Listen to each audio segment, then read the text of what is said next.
everyone, it's me, Cassie. I'm coming to you live from Fresno State University. I'm here in front of the Department of Public Health office that you can find in the McLean Hall building located behind the University Student Union. I'm here today because I want to talk to you guys about this special program called the Masters of Public Health program, and it's very special to me because I currently am in that program. It's my second year, and I was asked to do some last minute recruitmentship for this program. And when I say last minute, I do mean last minute because applications for starting next fall, are due March 1st, and that is the only time that you can apply to this program here at Fresno State. But I'm here to give you guys a bit of a presentation about the program itself and how it is not too late to get started on applications, and it's not too late to submit those and get those turned in and to apply for this program. So hope you guys enjoy, and here's the rest of my formal presentation. Alright, so the first thing that I want to talk about is what the Masters of Public Health degree is. And I have a way with explaining things, so I just went to handy dandy Google and found this nice definition from the publichealth.org website. So they explain it as a graduate degree that prepares you to work on a wide range of public health initiatives such as policy, advocacy, health education, institutional administration, treatment delivery, and disease prevention. I also want to share with you guys the mission statement of this program, and this is the mission statement that I found right off of the Fresno State Department of Public Health website, and it states that the mission of the Master of Public Health program is to promote, preserve, and restore health. This is accomplished by educating graduates to be effective leaders and competent practitioners at the local, national, and international levels.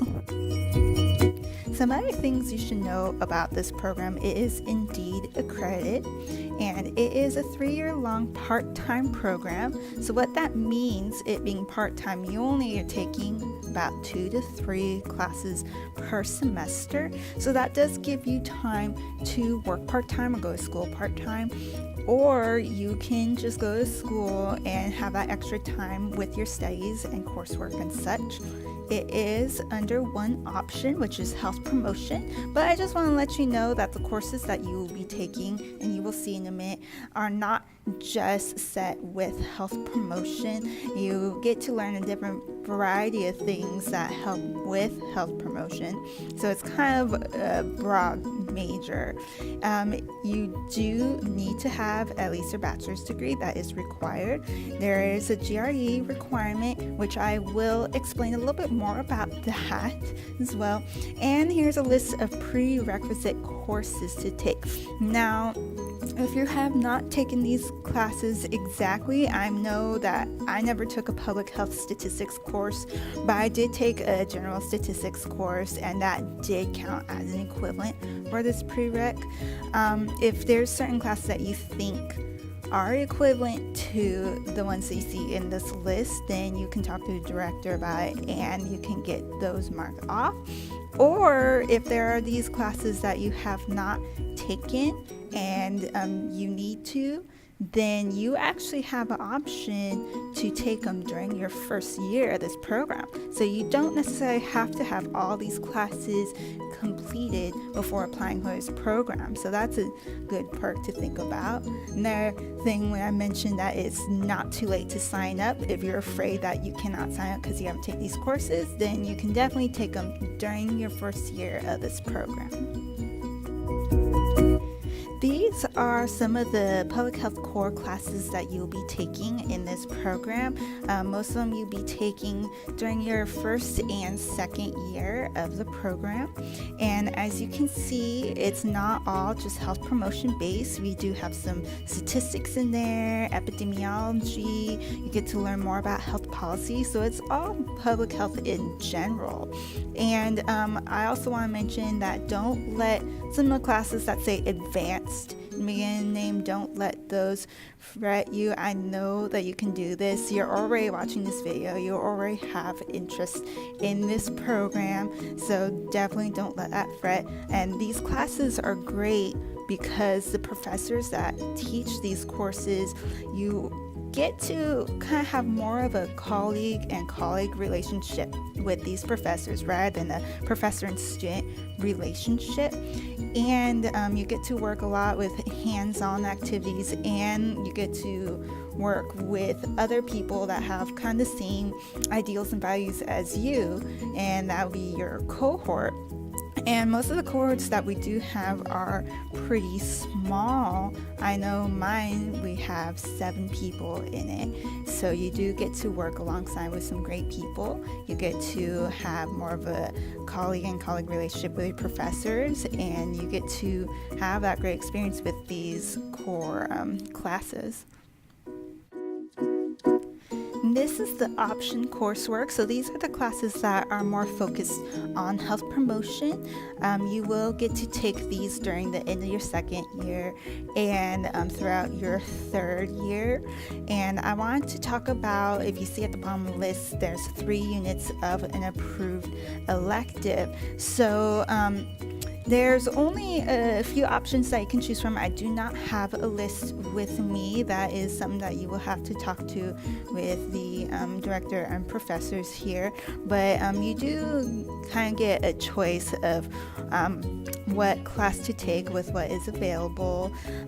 But also talk and see about what other options there are. For example, I'm actually already done with my approved elective. There's a class that you can have a chance to take here with Dr. Miguel Perez. If you have the chance, I definitely recommend it. You actually have the chance to travel to the Dominican Republic and learn about some global health issues and really do some hands-on public health prevention strategies. My group, we got to focus on Zika virus and bring that prevention to the island of Dominican Republic. And that class, it is an undergrad course, but I was able to do some extra work so it could count as my elective course, and I got that done out of the way. It was a summer program, and so rather than waiting to have it done your third year, you can definitely look to see what other options there are and get a head start on that as well. Now the last chunk, and this is what you'll be focusing on during your third year of the program, is your fieldwork and culminating experience. So fieldwork is your internship. It's actually split up between both semesters, so you'll be taking 2 units your first semester and 2 units your second semester. For your culminating experience, there are no exit exams, but you do have a choice between project or a thesis. I'm sorry, I forgot to put or in there. You do not have to do both. You do have a choice. And you do have a choice with what is that you want to study, what is you want to write about, what is it that is missing in public health that you think people need to know about. And the difference between a project and a thesis, now both of them, you're practically writing a book for each, and both you do have to write 6 chapters, but the difference is kind of the content. Now with a project, you're actually going to be planning a program and implementing it, and in your project you write about what it is that you did, compared to a thesis where you actually be doing more research-based studying, and you can either use data that's already out there, secondary data, and evaluate that, or you can go out and find your own primary data and summarize that and discuss about that. Another thing I want to mention is that with the thesis, you actually do have to turn in a little bit sooner than the project, just because it needs to get reviewed for publishing. And that's right, your thesis can get published. Well, it will get published actually. Projects do not get published. now you know more about the program and the classes. This is how you can apply. So the first thing you want to do is actually apply to the university. Some of you who may have just recently graduated, this may be familiar to you. You do need to go to CSU Mentor, and you can Google that, and you have to fill out an online application to the school, Fresno State University. And you do need to supply your transcripts.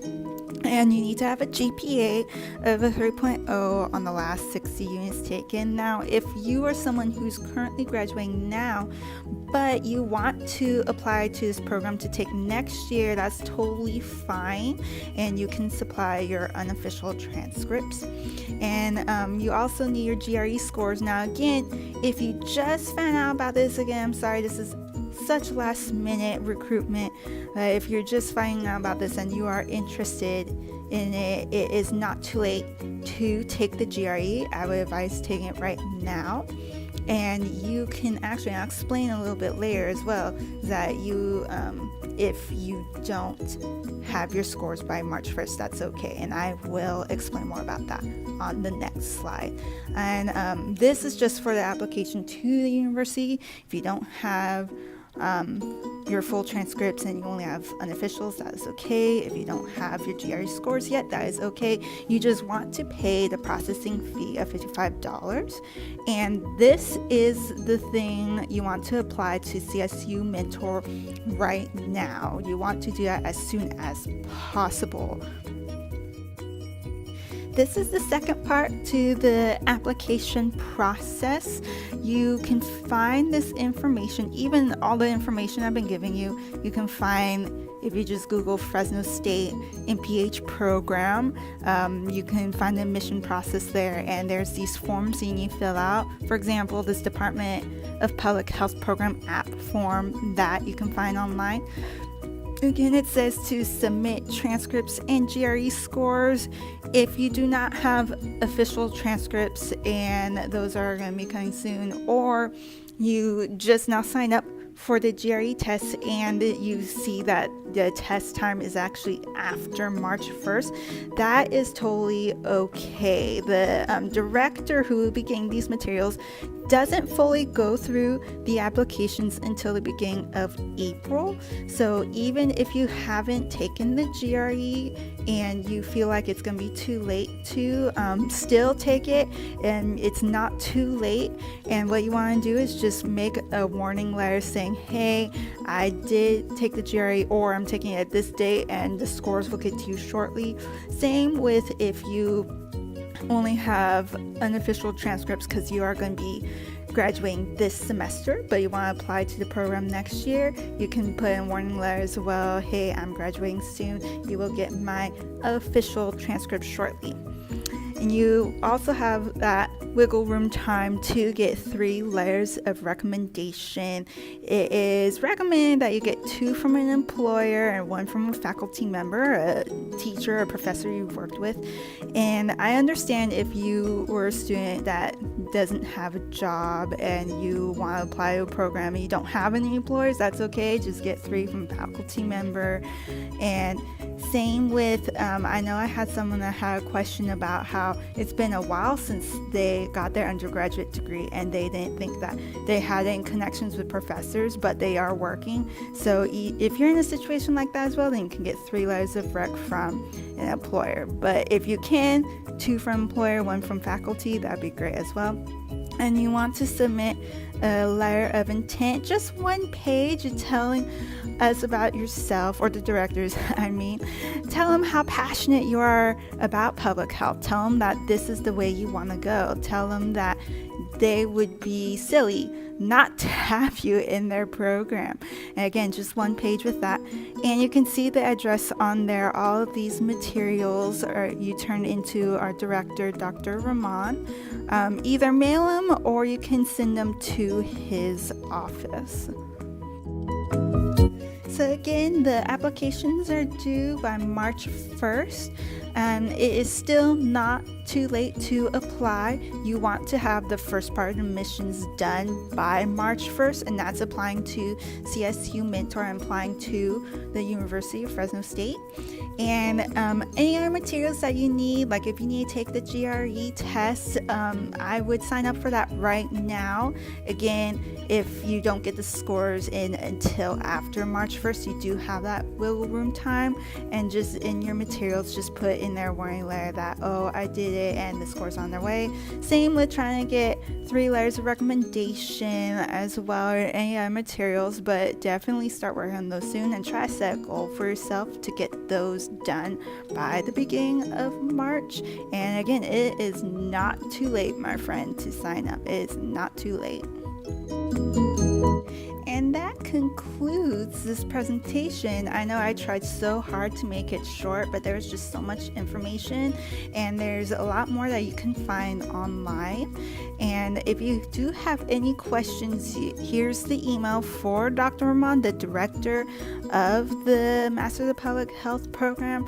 And I'm also giving you my email as well. So Cassie Valencia, that's me right there. I'm trusting you guys with that, and I am definitely open to questions and hoping to give you guys some answers and to be able to help you guys get into this program. I love it so much. I think it's definitely helped me to really see more about public health and my career choices of health education. So again, it is not too late to apply, and I hope to see you guys in the MPH program.